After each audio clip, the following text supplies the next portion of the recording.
Good morning and welcome to the live one on BNet. I'm your host, Lindsay Blakely. Today is Thursday, August 25th, and today we're going to be looking at the story of the day, at least if you're in Silicon Valley and your interwebs weren't broken last night. Steve Jobs has resigned as CEO of Apple, and his former COO, Tim Cook, is taking over. Before we get started, let's take a look back at this iconic CEO's legacy on the company. Let's take a look at some footage from CBS News. Steve Jobs' departure from Apple has both Wall Street and consumers wondering what the future holds for the company he started. I mean, what are they going to do? I mean, he's pretty much the brainchild and heart of the whole operation. Jobs has struggled with health issues for years, including pancreatic cancer, and he's been on medical leave since January. In a message to employees, he wrote, "I have always said if there ever came a day when I could no longer meet my duties and expectations as Apple's CEO, I would be the first to let you know. Unfortunately, that day has come." He must be extremely sick because this is what he loves. He is so passionate about Apple. His passion helped start the personal computer revolution and later change the way we buy music and use cell phones. Those innovations have helped Apple's stock skyrocket, and this year the technology giant briefly surpassed ExxonMobil as the most valuable company in America. Chief Operating Officer Tim Cook has been filling in for Jobs during his medical leave and now officially takes the helm. This is completely prepared and ready at Apple. Cook is extremely good at operations and running the day-to-day. That's what he's really shown his strength at. But Jobs was also the technology expert behind innovation at Apple, and no other CEO is so aligned with his company's brand quite like Jobs. Alexis Christoforous, CBS News, Wall Street. All right, obviously big news, and to help us parse that news and talk about what it means for the company, we have two guests today. On my left, I have Damon Brown, BNet blogger. You write the Gadget Watch blog, right? Mm-hmm. Thanks for being here. Thank you. And then we've also brought in a special guest from CNET.com, Josh Lowenson. Thanks for being here, Josh. Sure. Good morning. So, Damon, I want to start with you. Tell us a little bit about the timing of this announcement. It was not totally unexpected, obviously. No, and he actually had stepped down twice before, one kind of by force, the second time because of his health. And I thought it was really interesting as far as the timing with this because I found three factors that work really well into his favor. First of all, you have COO, now CEO, Tim Cook. Did an excellent job from the research that I was reading while he was in charge during the last time that Steve was sick. Right, share prices actually went up when he was in charge, right? Yeah, totally, like crazy high. And then if you look at the timing, Tim was also the person behind the iPhone 4 as well as the original iPad. So you have that sense of a good successor in place. Whether he's the visionary and so forth, we'll figure that out. But he's definitely up for moving forward with that. And what do we make of the timing given this autobiography that we've been hearing so much about? Yeah, I'm actually a published author myself, and I love the publishing industry. So for me, I don't think it's a coincidence. You have this potentially scathing, intense tell-all, the first book that was actually done about him with his full permission. And so it actually was going to come out early next year. And then Simon & Schuster, which notoriously New York publishers are slow, they actually moved the pub date up to November 21st, which like never happens unless someone passes away or someone resigns. So I think that's all part of a kind of a master plan here. Right. So he's obviously in control here. As usual, yeah. So that brings me to my next question, and I'll give this one to you, Josh. What are we going to expect here in terms of both short-term changes at the company and long-term changes? I mean, usually tech product pipelines are pretty much set in place for at least a couple of years, right? Right. And that's one of the really interesting things about Jobs is that kind of the long-term strategy and understanding what's going to be the next big thing in a couple of years. So short-term, from a lot of things I've been reading, analysts go anywhere from 1 to 2 years to 4 to 5 years to 5 to 10. I think only Apple itself knows what's next. What's very clear is that we will continue to see new versions of the products we come to expect, things like new iPhones and new iPads. The big question is what comes after that. There have been rumors of TV sets. There have all sorts of crazy concoctions from Cupertino. And the person who really had that direction was Jobs. And so you can imagine that anything that's in that long-term pipeline, Jobs had a hand in. So the fact that he's not a CEO, puts that into question. So I think we're not actually going to see the end results of that for at least a couple of years. And I should remind viewers, if you want to contribute to the conversation, submit your questions and comments. We have a chat window to the right-hand side of the screen, and we'll try to get to as many of those as we can. So let's go back to the iPhone for a moment. What are we thinking is going to happen with iPhone 5 and this announcement, which has been delayed already? The iPhone was expected to be in June or July. That's when they've traditionally done it. So the fact that it didn't happen this year, everyone's like, wow, what's happening now? The big question is obviously when the next one comes. And a lot of the rumors have been September, possibly October. Everyone's kind of hovering on October now. And you have to believe that part of that is because of this decision. But also it brings up the question, what happens after that? Well, and one topic that is perennially popular here on BNet is, Steve Jobs and the presentation. He gives these iconic, famous presentations.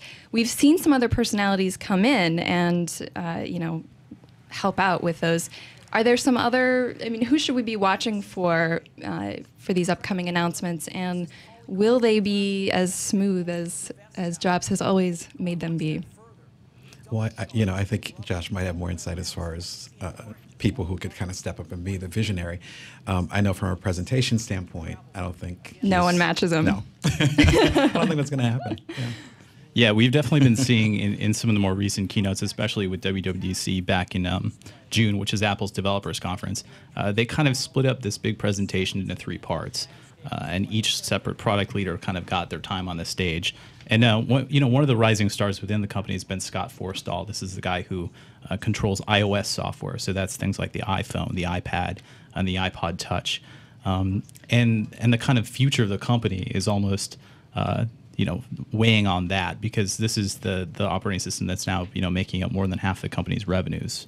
But he's just oozing with charisma. He comes on the stage and has not quite the Steve Jobs swagger, but he can kind of come on and command it and put out these thought points and these ideas and make something like the way you tweet look really exciting and interesting. How so? How do you make a tweet look so exciting and interesting? Well, I mean that's part of the magic is that you can take this kind of rudimentary feature that if any other company was like, here, look at this, you'd just say, well, you're tweeting from your phone. That's not a big deal. But they can somehow show you that hey, somehow it's magical when Apple does somehow it's magical. So he has that kind of way to kind of take basic information and kind of make it look exciting or interesting in a way that I think Steve Jobs kind of became famous for. What about other executives? We've heard rumors about Jonathan Ives earlier this year, potentially leaving the company. What do we think? He's head of design, right? Do you think Jobs' resignation is going to trigger any other departures?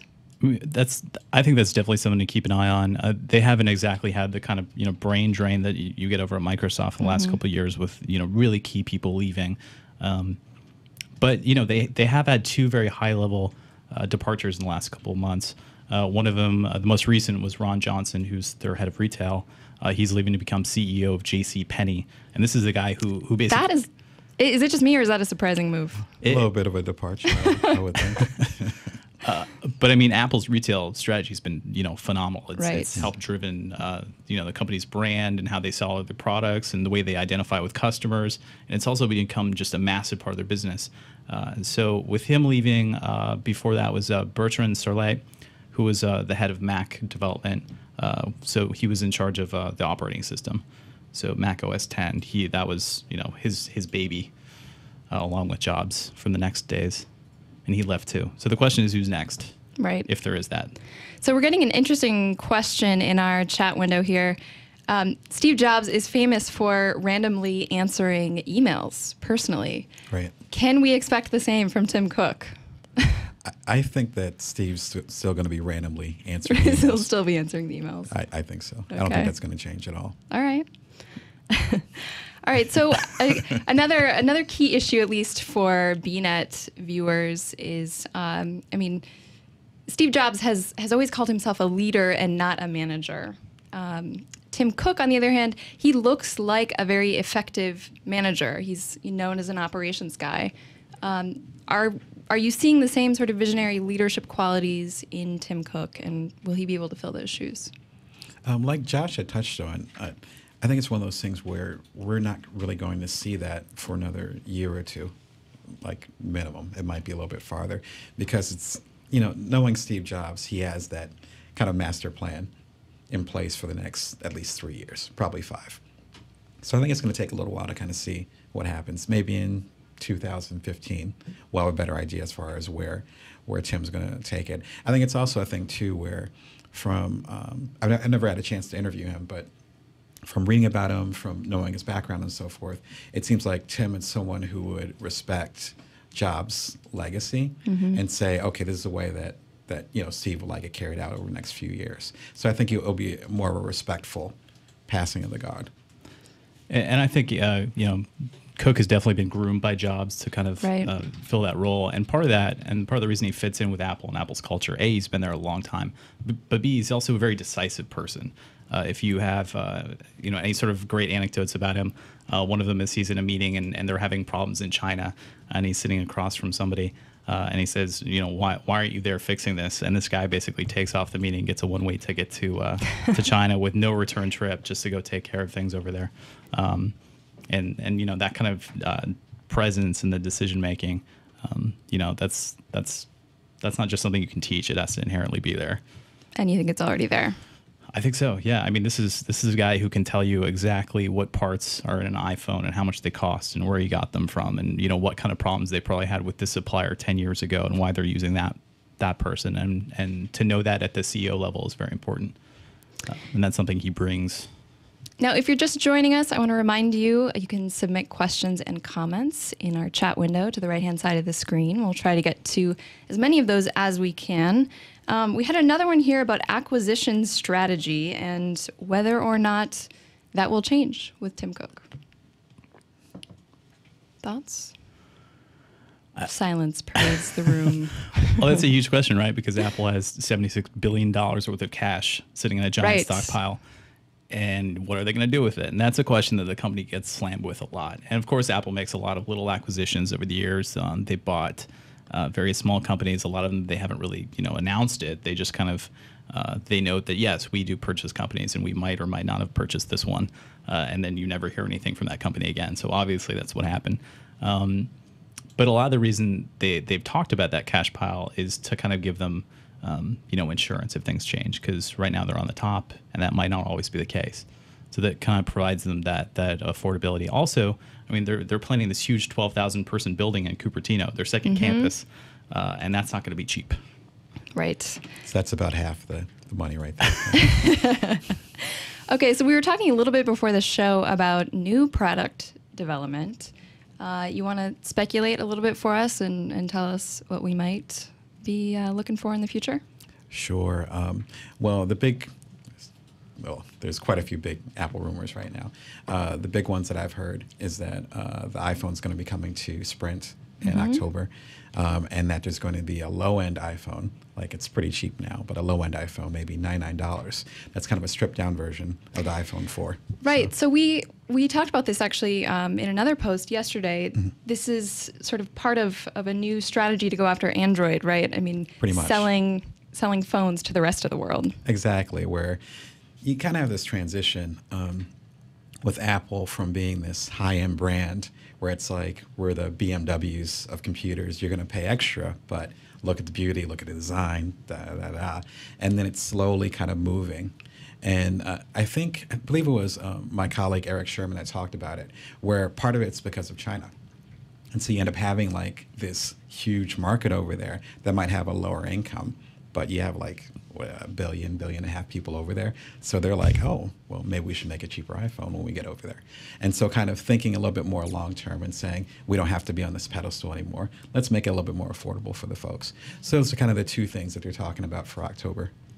TVs, Josh? Right. So one of the big rumors, and analyst Gene Munster loves pushing this rumor is the giant HD TV from Apple, which is kind of hilarious when you think about it. Because if you imagine someone walking into an Apple store and walking out with a TV, you're thinking, wait, what? That's not going to happen. But I mean, there's been proof that Apple can come in and change that market. The interesting thing is that they're already kind of in that business, the entertainment business, obviously, with things like iTunes, and they also have the Apple TV product, which is just the $100 little box that lets you play Netflix videos and rent movies from them and stream things from YouTube and Vimeo. So the idea that they could somehow, create that into one product that would be a smart TV is kind of interesting. The question, of course, is something like margins, like, a 42-inch TV. Well, why would you buy that from Apple when you can get it from Costco for like $200, right? Right. But it's the same thing with iPods. Like, why would you buy a cheaper MP3 player? You might buy this if it's a little bit better. Same thing with iPhone, right? It's if they can provide that kind of astonishing product that changes things. So that's of course the big question is if they do that and why would they do it? Right. I mean, to kind of take that to the next step, one of the things I cover are video games, and it's made a huge impact as far as with the iPod and the iPad, probably unintentionally, but as far as shifting Nintendo, Sony, and Microsoft, particularly in the mobile market.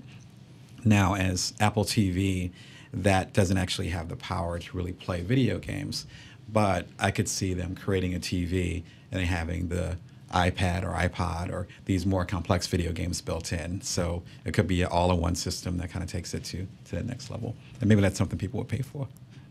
It's kind of funny, too, because if you think about a couple of years ago, people are always asking Apple, hey, why don't you do this? Why don't you do that? And at the investors meeting back in February, one of the big questions was, hey, why aren't you guys in video gaming? And Tim Cook, who at the time was leading that meeting, he's like, have you looked at the iPod Touch? Do you see what we do with apps? Like, Nintendo can't touch that.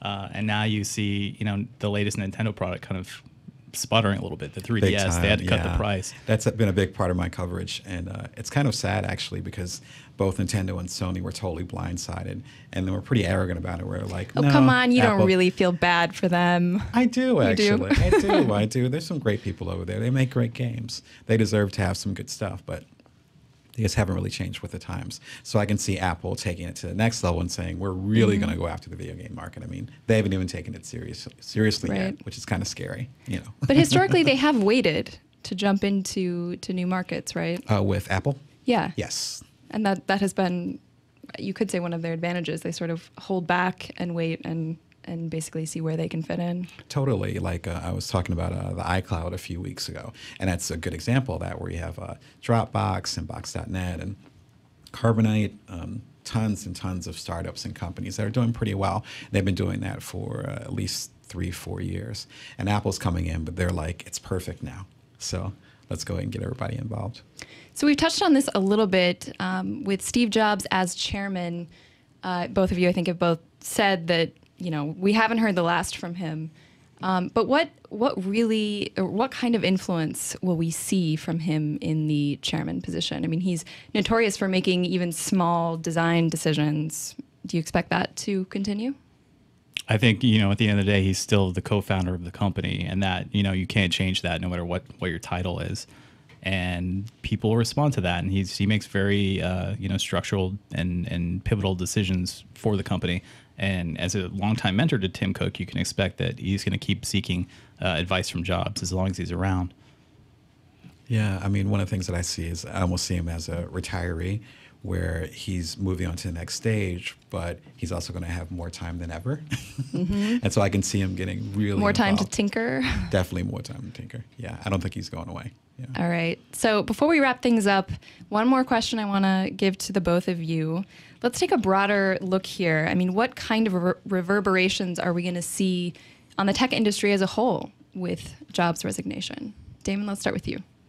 I don't think it's going to be immediate, but I do think there will be an influence that's more like recognizing Steve's legacy. He's still here, but Steve's legacy as far as when he's gone, and I think we'll start to see the effects of that. So it's one of those things where I think it's going to be very subtle, but suddenly you're going to start to see Apple's influence and realize how much of impact he had, but it won't be for a few more years.